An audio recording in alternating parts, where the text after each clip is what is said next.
और अब होगी मौसम की बात। मलिका कौसार मरी में जमकर बर्फ गिरी। बर्फबारी के बाद सूरज निकला तो हसीन नज़ारे देखने वालों को खूब भाए। मुल्क से ही नहीं, बैरून मुल्क से आए सयाहों ने भी तफरीही मकाम का रुख किया है। उस्मान अली की रिपोर्ट।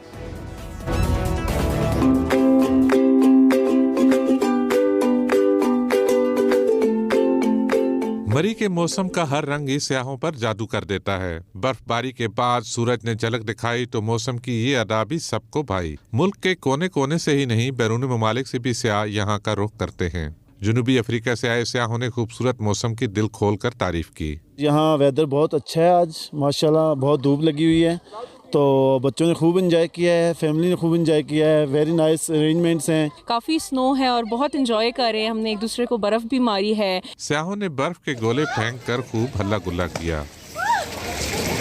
कहते हैं दीगर अफराद भी यहाँ का रुख करें और हसीन मौसम का लुत्फ उठाएं। The snow is amazing. We just feel like playing in it the whole day and the sun shines really bright here. Everyone should come here. सयाहों ने दिल को छूते नज़ारों को कैमरे की आंख में भी महफूज किया।